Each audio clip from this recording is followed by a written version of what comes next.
এই বাংলাদেশের 100 এমপি মন্ত্রীদের ভিতরে একটা তদন্ত করছে। কত? এই 100 এমপি মন্ত্রীদের ভিতরে তদন্তের রিপোর্ট পেশ করছে, ফলাফল। এই 100 এমপি মন্ত্রীদের ভিতরে 97 জনের মতো এমপি মন্ত্রী পাইছে চোর, মানে দুর্নীতিগ্রস্ত। এখন অনেকে বলতে পারে, হুজুর 3 জন তো ভালো আছে, 3 জনও বলে চোর, একটু কম চোর। হাইসেন না, এটা কিন্তু আমি রিপোর্ট তৈরি করি নি, এখন তো বিভিন্ন একটা বিদেশি একটা সংস্থা, এরা কিন্তু এই রিপোর্ট তৈরি করছে তদন্ত করার পরে। তা বলেন তো, 100 জন এমপি মন্ত্রী যদি চোর হয়, দুর্নীতিগ্রস্ত হয়, 100 জনের মধ্যে 100 জন, তাহলে দেশটা খুব ভালো গেছে না? হ্যাঁ, তাহলে সুরাগো দেশ তোমাকে দেশ হইবে না, আমাকে দেশ হইবে না, ওই অন্য জায়গাটা সুরাগো দেশ এইটাই। আব্দুল হামিদ সাহেব, সে ওই যে আওয়ামী লীগের সময় মনে আছে, ওই যে বিভিন্ন রাজনৈতিক দলকে সংলাপে ডাকছে না, আমাদেরকেও ডাকছিল, আমিও গেছিলাম। তাই প্রেসিডেন্টের পাশেই চেয়ার আমি বসা, এখানে পাশাপাশি। এখন আমাদের একজন লোক বলতেছে, প্রেসিডেন্ট সাহেব, আপনার একটা কথা আমরা বিভিন্ন জায়গায় উদাহরণ হিসেবে পেশ করি। বলে কি কথা? বলে আপনি বলছিলেন এক সময় বাংলাদেশে প্রতি বছর যে দুর্নীতি হয়, তার টাকা চুরি হয়, এই চুরির টাকা দিয়া পদ্মা সেতুর মতো প্রতি বছর একটা পদ্মা সেতু তৈরি করা যায়। তখন প্রেসিডেন্ট বলছিল, আপনারা ভুল শুনছেন, আমি একটা বলি না, আমি বলছি 2টা পদ্মা সেতু। হাসেন হাসেন, হ্যাঁ,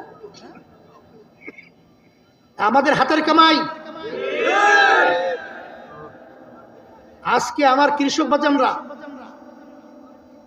রোদ্রের ভিতরে পিঠ পুড়ে যায়, তারা ফসল কামাই করে বাংলাদেশের ভিতরে কি অর্থনৈতিক সমৃদ্ধতা লাভ করে। কথা ঠিক কি না? আমার বাংলাদেশের বাজানরা বিদেশে যায়, আরে বিদেশে মরুভূমিতে কি গরম দেখছেন তো, ওই রোদ্রের মধ্যে পুড়িয়েছে, আমরা কালো হয়ে যায়। আরে আমার দেখে অনেক মায়া। সেই টাকাগুলো আমাদের দেশে পাঠায় রেমিটেন্স, এর মাধ্যমে দেশের অর্থনৈতিক উন্নয়ন হয়। টাকা কামাই করে আমার কৃষক বাজানরা, আমার জেলে বাজানরা, আমার রিক্সাওয়ালা বাজানরা, আমার ওই শ্রমিক বিদেশি, আমার প্রবাসী আমার বাজানরা। আর ওরা কিছু সংখ্যক এলেক্ট পার্সেন্ট নাম দিছে, ওরা আমাদেরকে ব্যবহার করিয়া ক্ষমতায় চেয়ারে বইসা, ওরা টাকা তো আমাদের দেশের জন্য কামাই করা দূরের কথা, আমাদের কামাই করা টাকা বিদেশে পাঠায়। বাস্তব না বাস্তব? প্রথম আলো পত্রিকার নাম শুনছেন? কিছুদিন আগে একটা রিপোর্ট পেশ করছে, এই যে সদ্য আওয়ামী লীগের ভূমি মন্ত্রী ছিল, ভূমি মন্ত্রী, শুনছেন? এই তার 3টা দেশের ভিতরে বাড়ির সন্ধান পাওয়া গেছে, তার একা 620টার মতো বাড়ি। কয়জনার? একজনের পাওয়া গেছে 3টা দেশে 620টার মতো বাড়ি। দাম বলে বেলায় 5,700 এত কোটি টাকা। এই সব টাকা তো তার আব্বা রেখে গেছিল, ওয়ারিশ সূত্রে পাইছে, ওই টাকা দিয়ে বাড়ি বানাইছে। তাহলে তার দাদায় ওর 14 গোষ্ঠী রাখছে। এই টাকা আপনার আমার ঘাম ঝরানো টাকা। আজকে আফসোস, আমি চেয়ারম্যান ছিলাম 2003 সাল, সর্বনা ইউনিয়ন, মনে আছে? এই সময় তো বয়স বেশি, এই প্রায় আজকে থেকে কত বছর, 22 বছর আগে।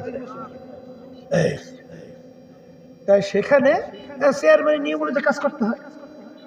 তা আমি তো যেইভাবে সরকারি শিডিউল ওই অনুযায়ী পুরো 100% কাজ করছি। এখন বিল সাবমিট করছি বিল দেওয়ার জন্য। এখন যারা বিল দেবে এরা বলতেছে, হুজুর আমাকে পার্সেন্টেজ করি। আমি বলি কিসের পার্সেন্টেজ? বলে কাজ করছেন পার্সেন্টেজ দেবেন না। আমি বলি আমি শিডিউল অনুযায়ী 100% কাজ করছি, আপনারা যাই পরীক্ষা করে দেখেন। বলে হুজুর কাজ করেন বা না করেন ও আমাকে বিষয় না, আমরা না করিও যদি আমাকে পার্সেন্টেজ দেন বিল পাস।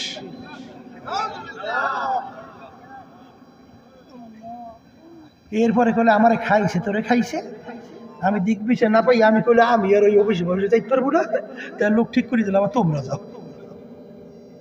কি পরিমাণ যে টাকা লোপাট হয় আপনারা আমি জানি না। এই টাকা তো কিছু সংখ্যক লোকের ভিতরে সীমাবদ্ধ। এই টাকা শুনলে আপনাদের হুঁশ থাকবে না। এই টাকা চাঁদাবাজি কইরা এই নির্বাচনের সময় এই পরিবেশ নষ্ট করে, কথা ঠিক কিনা? এবার এই গুন্ডা এবং এই বদমাইশদের টাকাকে লাথি মাইরা ইসলামকে দেশকে জয় করতে বলে বলে, কথা ঠিক কিনা?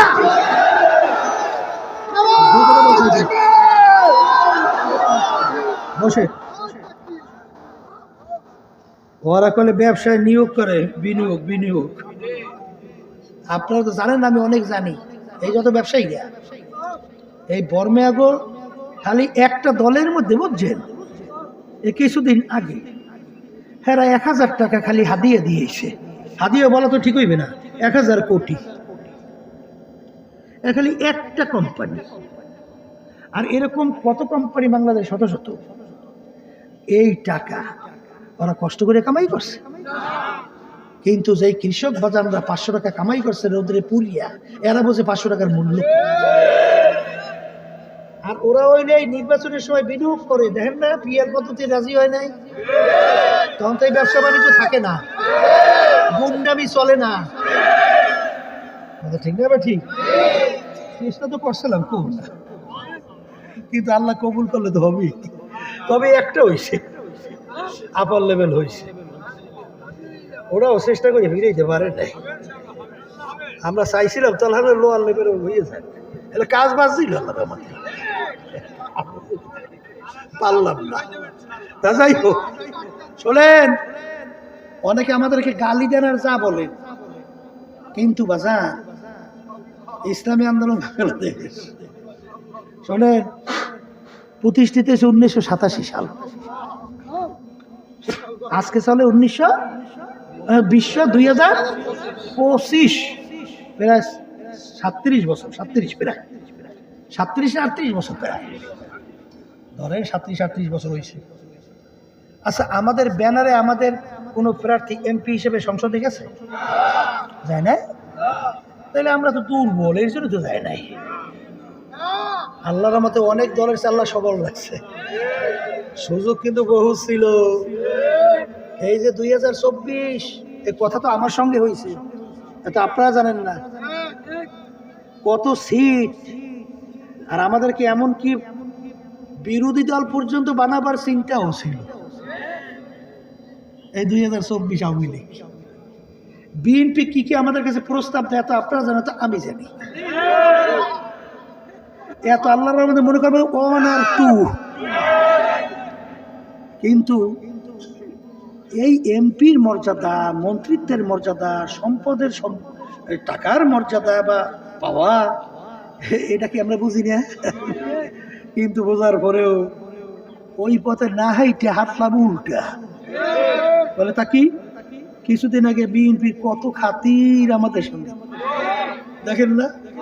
আমাদের অফিসে মির্জা ফখরুল সাহেব আসলো, বরকতুল্লাহ ভলু সাহেব আসলো, এরপরে আমি আবার টুপি দুজনের মাথায় পরাইয়ে দিলাম, এরপরে আমার সঙ্গে একসঙ্গে নামাজ পড়লো, আবার একসঙ্গে খানা খাইলো। এই খাতিরের শেষ আছে? আর এরাই আবার রাস্তায় নেমে এখন স্লোগান দেয়, এই মিথ্যা বলে নেশা খায় পিসাব সর।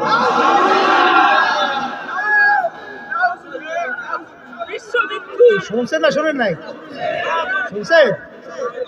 এইবারে ওই যে উত্তরের যুবদলের সভাপতি নাকি যায় না, ওটা নয় না তো, আর একটা ওই যুবদলের সভাপতি, হ্যাঁ, মজদু, ও ঘোষণা দেয় মাইকে, না বোঝু না, মজদু এই ঘোষণা দেয় পিসাব সরব নাকি, যেখানে পাবা ওখানে সাইজ করবা। তাহলে বুঝে কি জানের ভয়, কির ভয় জানে। এরপরে ভন্ড কইয়ে তো তসনস, আরো কত আছে তাও তো বলবে। কি কথা ঠিক না? ঠিক। ও সুবিধা খালি আপনারা বলেন, আমরা কি বুঝি? এই উল্টে পথে নৌকা ধরা, উল্টা জোয়ারে বাদাম টানাইয়া চলা বড় কঠিন না?